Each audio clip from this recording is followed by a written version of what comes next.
बेटा अब हम यहाँ से कंटिन्यू कर रहे हैं। चैप्टर 10 है ये, आधा हमारा हो गया था। तो अब आता है बेटा संरचना अथवा बनावट। कपड़े के हमने कलर्स के बारे में पढ़ लिया था। उसके बाद आता है टेक्सचर कैसा होता है। कोई खुरदुरा होता है कपड़ा, है ना। आपको कैसे पता चलता है? आप जब टच करते हैं, जब आप फील करते हैं, देखते हैं, देखने से खुरदुरा लगता है, ठीक है ना। तो जब आप फील करते हैं, उसको टच करते हैं, तो उसका टेक्सचर आपको पता चलता है। तो इसमें पहला हम पढ़ेंगे कि कैसे टेक्सचर जो है किसी भी चीज़ की संरचना जो है वो बनती है। रेशे के प्रकार, अगर रेशा खुरदुरा होगा तो जो कपड़ा होगा वो भी क्या होगा? खुरदुरा होगा। रेशा लंबा होगा, चिकना होगा तो कपड़ा क्या होगा? चिकना होगा।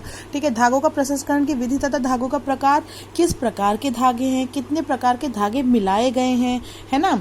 वस्त्र निर्माण की टेक्निक, कि कौन सी तकनीक से जो है वस्त्र निर्माण किया गया है, उससे भी टेक्सचर जो है उसका पता चलता है। वस्त्र सज्जा, कौन सी परिसज्जा दी गई है। आगे आप पढ़ेंगे इस्त्री करना, कैलेंडरिंग, टेंटरिंग, ये सब जो है आगे हम पढ़ेंगे कि इन सब के कारण, इन सब विधियों के कारण जो है वस्त्र को परिसज्जा दी जाती है। इन सब के कारण जो है एक अलग से टेक्सचर जो है कपड़े का वो निकल कर आता है। सतह की सजावट, मतलब जो तैयार कपड़ा है उसके ऊपर हमने क्या क्या सजावट करी है, बीड्स लगा दी, मोती, बेल वगैरह वो। उसके बाद बेटा हम बात करते हैं खुरदुरा और मोटा कपड़ा, मध्यम और नरम कपड़ा, पतला मुलायम कपड़ा। खुरदुरा कपड़ा कौन सा होता है? जितने भी आप ठंड के मौसम में पहनते हो, मोटे कपड़े होते हैं वो, ठीक है ना। जैसे कि आपका ऊनी कपड़ा हो गया, वो खुरदुरा और मोटा होता है। मध्यम नरम कपड़ा हो गया बेटा कि आपकी संरचना को ढकने वाला, ठीक है, शरीर की रेखाओं को उभारता है, जो आपके तन से जो है शरीर से चिपक जाता है। पतले मुलायम कपड़े होगा, जितना भी आपका सूती कपड़ा हो गया, मलमल हो गया, वो सब क्या हो गया आपका, जितना भी आपका जो गर्मी का कपड़ा है, जो नमी अब्जॉर्ब करता है, वो हो जाएगा पतला मलमल का चमकदार कपड़ा। ठीक है। अब हम बात करते हैं बेटा रेखा, लाइंस जो हैं वो कैसे किसी भी प्रकार के वस्त्र को संरचना देती हैं, पैटर्न बनाती हैं। देखो रेखा के प्रकार कौन कौन से होते हैं? स्ट्रेट लाइन, सरल रेखाएं और वक्र रेखाएं।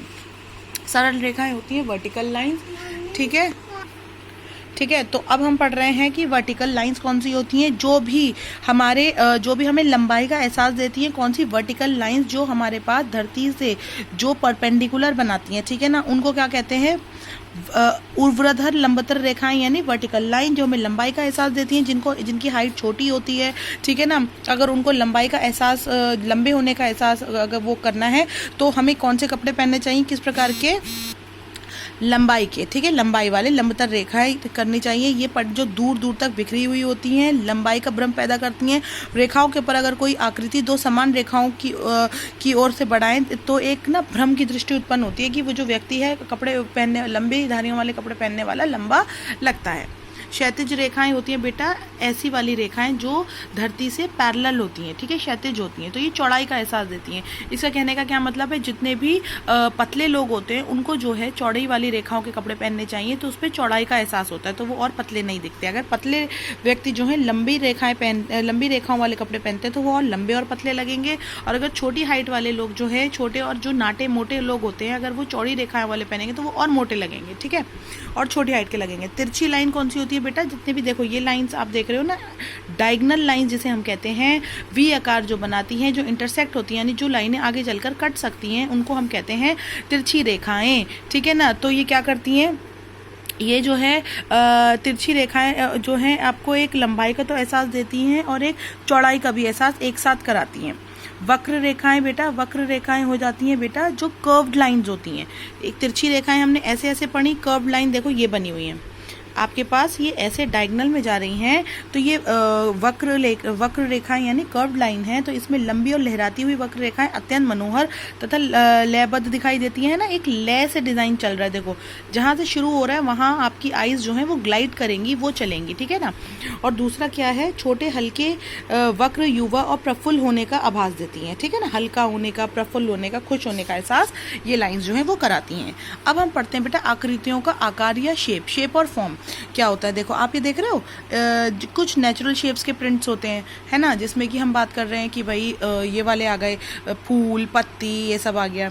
फैशनेबल शैली आकृतियाँ कौन सी हो गई कि भाई आपके जो ठप्पे वगैरह हो गए, ठीक है ना, जैसे कि आप ब्लॉक प्रिंटिंग अगर आप करोगे, ब्लॉक पेंटिंग करोगे, उसमें आता है कुछ भाग विकृत अथवा मतलब डिस्टॉर्टेड, आप जो है कुछ प्राकृतिक भी होती हैं इसमें प्रिंट्स, और कुछ जो है मतलब मिला के जो मिक्सचर होता है उसमें आता है फैशनेबल शैल आकृतियाँ। ज्यामितियाँ कौन सी आ गई? ये जो धारियाँ जो हैं, जो लाइन से डिजाइन बने हैं, उनको ज्योमेट्रिक वाले कहेंगे। अमूर्त आकृतियाँ का क्या मतलब है बेटा? एब्स्ट्रैक्ट शेप्स की कुछ भी देखो इसमें कभी कर्व बना हुआ है, एक ट्राई है ना, ये नोके बनी हुई है, ये आ गए। पैटर्न कौन से हो गए, विभिन्न प्रकार के पैटर्न, देखो जिगजैग, फिर ये वाले आपने कंप्यूटर में भी देखे होंगे ऐसे पैटर्न। तो विभिन्न प्रकार के अलग अलग पैटर्न्स को मिला के क्या बना दिया, एक पूरा का पूरा डिज़ाइन बना दिया, तो इसे कहते हैं डिज़ाइन। अब डिज़ाइन हमने पढ़ा, डिज़ाइन के सिद्धांत क्या हैं? तो डिज़ाइन के सिद्धांत क्या है? सबसे पहले अनुपात। अनुपात का क्या मतलब होता है बेटा, जब भी हमने कोई भी डिज़ाइन किसी फैब्रिक में, कपड़े में डालना है तो वो डिज़ाइन उस किस अनुपात में डाला जाए। मतलब अगर एक शर्ट है तो उसका क्या अनुपात होना चाहिए। जैसे कि देखो ये बच्चे की फ्रॉक है बेटा, इसकी जो चोली है और चोली कितनी बड़ी होनी चाहिए और नीचे का घेर कितना बड़ा होना चाहिए, ये अनुपात। ये ऐसे अच्छा लग रहा है, अगर मैं चोली को यहाँ तक कर दूँ क्या होगा, घेर कम हो जाएगा और वो बहुत ही अनकंफर्टेबल और अनसूटेबल लगेगी। तो हर कोई डिज़ाइन अगर अनुपात में होता है तो वो क्या लगता है, सुंदर लगता है।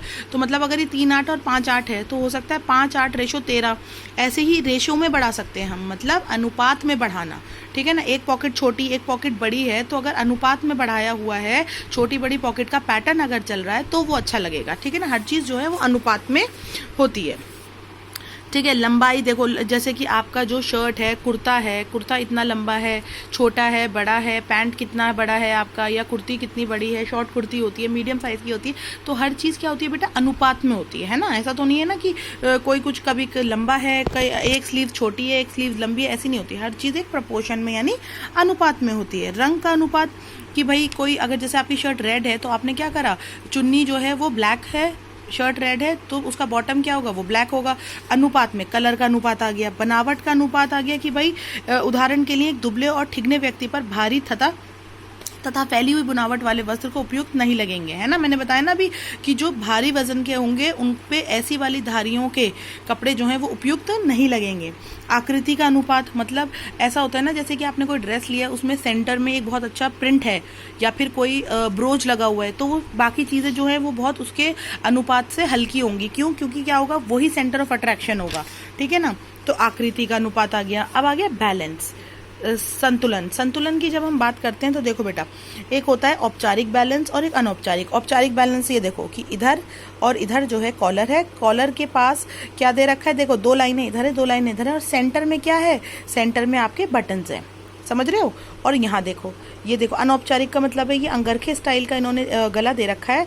अनौपचारिक है ये, मतलब आधा, इसको पूरे 50-50 में नहीं बांट रहा है ये अनौपचारिक है, ठीक है ना। जैसे कि आपकी स्कूल की शर्ट है, अगर किसी बच्चे की स्कूल की शर्ट होती है तो एक पॉकेट राइट में, एक पॉकेट लेफ्ट में, लेफ्ट राइट में अगर आपकी पॉकेट है तो वो औपचारिक बैलेंस है ना। और एक कैजुअल शर्ट है जिसमें एक पॉकेट यहाँ दे रखी है मान लो और एक पॉकेट नीचे दे रखी है, तो वो अनौपचारिक है। देखो इनफॉर्मल बैलेंस का हम एक और एग्जाम्पल जो है वो देखेंगे कि आपने जो है पॉकेट हो गई, या फिर आप ये ले सकते हैं जैसे कि एक कुर्ती है, उसका ये देखो ये अनौपचारिक आ गया, उसका जो लेंथ है एक टेढ़ा है और एक कुर्ती का आगे का हिस्सा है वो जो है वो क्या बराबर है, तो ये फॉर्मल बैलेंस हो गया, ये इनफॉर्मल हो गया, ठीक है।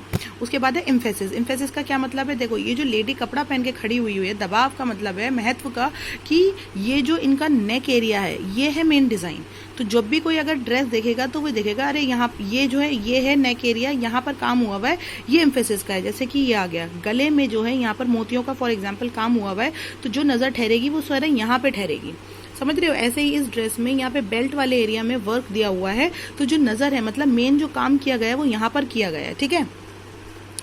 लय यानी अब रिदम। रिदम क्या होता है बेटा, देखो रिदम का मतलब है कि आप एक तरीके से एक जगह से दूसरी जगह बड़ी आराम से आपकी नज़र जो है ग्लाइड कर रही है, इतना अच्छा रिदम से आपने जो है कोई डिज़ाइन दिया हुआ है। देखो बड़ा छोटा छोटा छोटा होते हुए ये देखो रिदम, यहाँ से छोटी हो रही है, बीच में सेंटर में बड़ी लंबी हो रही है लाइंस, और ये क्या है बेटा, ये रिदम।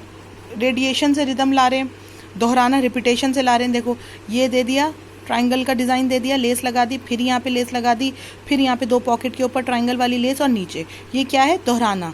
देख रहे हो 3 ये जो ट्रायंगल वाली लेस है इसको दोहराया गया, यानी ये रिदम बनाया गया। दोहरा के रिदम बनाते हैं, रेडिएशन यानी विकिरण से रिदम बनाते हैं, और क्या बनाते हैं, फ्लावर से, फ्लावर या किसी क्या नाम है चीज़ से या फिर किसी डिज़ाइन से रिदम बनाते हैं। अब हम आ रहे हैं बेटा किस पे आ रहे हैं, देखो रेडिएशन। रेडिएशन क्या कह रहा है कि भाई विभिन्न प्रकार की विकृत रेखाओं में कपड़ों में चुन्नट डालकर ऐसी रेखाएं प्राप्त की जाती हैं, जैसे कि चुन्नी होती है, चुन्नी को हम क्या करते हैं, वो कई बार उसको मोड़ के बिल्कुल बांध कर रखते हैं, तो उसमें क्या होता है, वो बिल्कुल रिंकल्ड इफेक्ट आता है, ये विकिरण रेडिएशन वाली है। ठीक है, आकार को बढ़ाना या घटाना, आकार को बढ़ाना या घटाना की पैटर्न जो है बढ़ता हुआ जा रहा है फिर घटता हुआ जा रहा है। ठीक है ना, तो इसे कहते हैं, देखो रेखा, रंग या अलंकार में दोहराना, देख लो पैटर्न जो है वो रिपीट हो रहा है। ठीक है, उसके बाद क्या है, विकिरण की आप जो है ये देखें, ऐसे जो है इसमें रेडिएशन रिदम जो है वो दिया गया। आकार को बढ़ाना, देखो श्रेणीकरण करा हुआ, बीच में सेंटर में, फिर उसके बाद वो उसके जो सर्कल्स हैं टाई एंड डाई वाले फैब्रिक के वो बढ़ते जा रहे हैं। हार्मनी, हार्मनी का मतलब क्या, आपको देखकर एक सामंजस्यता पैदा होनी चाहिए, डिजाइन को देखकर आप जो एक हार्मोनाइज्ड हो। ठीक है ना, यानी सामंजस्यता, अनुरूपता पैदा हो रही है। अनुरूपता कैसे पैदा होती है बेटा, किसी चीज को दोहराकर। ठीक है, देखो ये पैटर्न यहाँ पे दोहराया जा रहा है। परिधान में प्रयोग होने वाले रंगों में भी अपनापन होना चाहिए। ऐसा नहीं है कि मतलब कहते हैं ना, आपने कोई ड्रेस ली, इसका इनके कलरों का तो कोई मेल ही नहीं है, कोई मैच ही नहीं हो रहा है ना, नहीं, ऐसे होने चाहिए बेटा जिसमें सामंजस्यता पैदा हो। ऐसे ही आपको भी ऐसे ही कलर कॉम्बिनेशन देखने को अच्छे लगते हैं जिनमें जो हो क्या हो, सामंजस्यता हो। उसके बाद क्या है, परिधान में संरचना तथा अलंकार एक दूसरे के अनुरूप होने चाहिए। ऑब्वियसली परिधान में संरचना अलंकार मतलब जो आपने पैटर्न दिया है वो एक दूसरे से क्या होना चाहिए, मैच करना चाहिए। अब देखो पूरा जो है ना बारीक प्रिंट का ये ड्रेस है, इसमें क्या है, इन्होंने प्लेन ब्लैक कलर का ये लेस दे दिया है बीच में, तो क्या है, एक सामंजस्यता यानी हार्मनी जो है वो बन गई है। अब आते हैं बेटा हम शेप से हार्मनी कैसे बना, कैसे हम जो है बना सकते हैं, कैसे कि अब अगर हम एग्जाम्पल लेते हैं, एग्जाम्पल से समझेंगे। यदि किसी पोशाक जैसे सलवार सूट, यदि सलवार कुर्ता रेशम का हो, दुपट्टा सूती हो तो खराब लगेगा, है ना। अगर आपके पास रेशम का सूट है तो वो जो उसके साथ चलेगा, जचेगा फैब्रिक, आप वही तो लगाओगे ना। अगर एक प्लेन कॉटन का सूट है ना, आप उस पर जो है बिल्कुल वाइट कलर का सूट है, उस पर आप वाइब्रेंट कलर के चुन्नी पहनोगे तो वो ज़्यादा अच्छा लगेगा। ठीक है, वाइट पे वाइट जो है वो ज़्यादा ऑड लगेगा। अगर आपके पास सिल्क का सूट है और आप कॉटन की चुन्नी लगाओगे तो उस पर वो बहुत ज़्यादा क्या लगेगा, ऑड लगेगा, यानी बहुत अजीब लगेगा। अब हम आते हैं बेटा preparing a career in designing and fabric apparel में। हम इस क्षेत्र में अपने करियर को कैसे बना सकते हैं। सबसे पहले तो आप बेटा फैशन डिजाइनिंग का डिप्लोमा कर सकते हैं। ठीक है, आप जो है लॉन्ग टर्म और शॉर्ट टर्म कोर्सेज कर सकते हैं। आप जैसे जो हमने बताया ना, स्नातक जो डिग्री है, पहले आप बीएससी जो है वो कर सकते हैं। उसके बाद स्पेशलाइज्ड कोर्स जो है फैब्रिक और अपैरल साइंस में मास्टर्स कर सकते हैं। फैशन डिजाइनिंग का कोर्स होता है बेटा, बहुत सारे इंस्टीट्यूट है, निफ्ट हो गया, पर्ल अकेडमी हो गई, वो फैशन डिजाइनिंग के कोर्स कराते हैं जिससे कि आप एक अच्छे डिजाइनर जो है बन सकते हैं।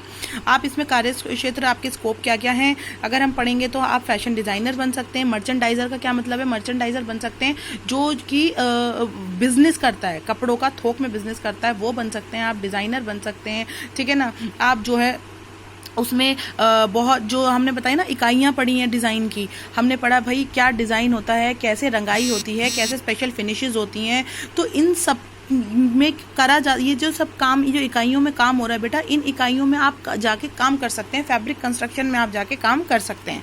अभी मैं आपको ये मार्क हुए हुए क्वेश्चन जो है वो फोटो खींच के अभी आपको ग्रुप पे मैं सेंड करती हूँ। कोई डाउट हो तो आप मुझसे अभी पूछ लेना।